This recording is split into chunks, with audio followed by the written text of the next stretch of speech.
Баршаңызға сәлем, құрметті білім алушылар және менің оқырмандарым. Бұл видеода ағылшын тіліндегі few және little сөздері туралы айтамын. Егер сізге бұл тақырып қызықты болса, міндетті түрде видеоны соңына дейін қараңыз. Сонымен қатар каналға тіркеліп, видеоға лайк басып, қолдау көрсетуді ұмытпаңыз. Ал ендеше бастайық. Ағылшын тіліндегі few және little сөздері есімдік сөз табына жатады.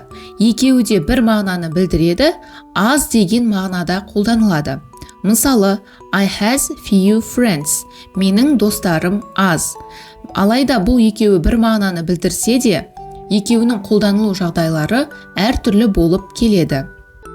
Few және little сөздерінің қарама-қарсы мағынасы much және many сөздерімен сәйкес келеді. Біз бұдан нені түсінеміз? Біз білетіндей, much сөзі әрқашанда саналмайтын зат есімдермен бірге қолданылады. Дәл осы секілді little сөзі де әрқашан саналмайтын зат есімдермен бірге қолданылады. Келесі many сөзі әрқашанда саналатын зат есімдермен бірге қолданылады. Дәл осы секілді few есімдігі де саналатын зат есімдермен бірге қолданылады. Түсінікті болу үшін келесі мысалдарға назар аударайық. Бірінші мысал, there is very little ink. Яғни ink сөзі саналмайтын зат есімдер тобына жатады. Яғни мұнда сия аз. Келесі мысал, they were very few people. Мұнда адамдар аз. Яғни people саналатын зат есім, сондықтан да бұл сөздің алдынан біз few есімдігін қолданамыз. Сондай-ақ біз little және few есімдіктерін белгісіздік артиклімен бірге қолдана аламыз. Яғни a little және a few болып қолданылады. Көп емес деген мағынаны білдіреді. Орыс тілінде немного.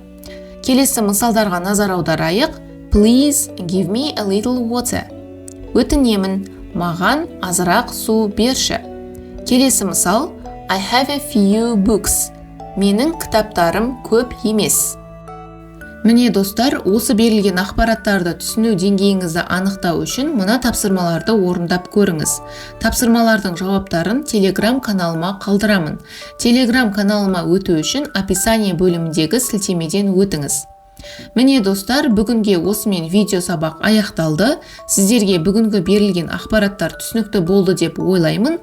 Егер видео ұнаған болса, міндетті түрде каналға тіркеліп, лайк басып, пікір қалдыруды ұмытпаңыз. Сондай-ақ менің Instagram парақшама жазылуды ұмытпаңыз.